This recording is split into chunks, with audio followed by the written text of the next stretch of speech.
நாடு முழுவதும் ஏற்பட்டுள்ள வானிலை மாற்றத்தினால் காற்றின் வேகமானது மணிக்கு 70 தொடக்கம் 80 கிலோமீட்டர் வரை வீசக்கூடும் என்று வளிமண்டலவியல் திணைக்களம் எதிர்வு கூறியுள்ளது.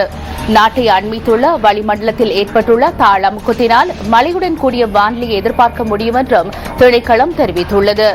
வானிலை தொடர்பான மேலதிக தகவல்களை அறிந்து கொள்வதற்காக வளிமண்டலவியல் திணைக்களத்தின் வானிலை அதிகாரி முகமது சாலிஹினுடன் நாம் தொடர்பினை ஏற்படுத்தியிருக்கின்றோம். ஸ்கைப் ஊடாக இணைந்திருக்கிறார். வணக்கம்.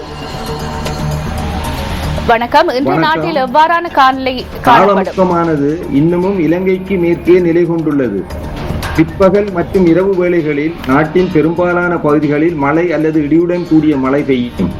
மத்திய சப்ரகமுக மேல் தென் மற்றும் கிழக்கு மாகாணங்களிலும் காலை வேளைகளில் மழை பெய்யக்கூடும்.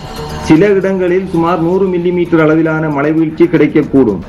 கடல் பிராந்தியங்களை பார்க்கின்ற போது புத்தளம் தொடக்கம் கொழும்பு காலி ஊடாக மாத்தறை வரையான கரையோரத்துக்கு அப்பாலுள்ள ஆழ்கடல் பிரதேசங்களிலும் கரையோர பிரதேசங்களிலும் மழை அல்லது இடியுடன் கூடிய மழை பெய்யக்கூடும்.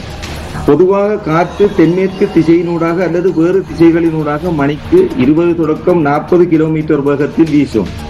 ஆனால் சில வேளைகளில் வினைத்திறன் மிக்க முகில்களின் தாக்கத்தின் காரணமாக காற்றின் வேகம் மணிக்கு 70 தொடக்கம் 80 கிலோமீட்டர் வேகத்தில் மேற்கூறப்பட்ட கடல் பிரதேசங்களில் அதிகரிக்கக்கூடும். அத்துடன் இக்கடல் பிரதேசங்கள் கொந்தளிப்பாகவும் காணப்படும். பிற்பகல் மற்றும் இரவு வேளைகளிலும் நாட்டை சூழ உள்ள கடல் பிரதேசங்களின் பல இடங்களில் மழை அல்லது இடியுடன் கூடிய மழை பெய்யக்கூடும் என எதிர்பார்க்கப்படுகின்றது.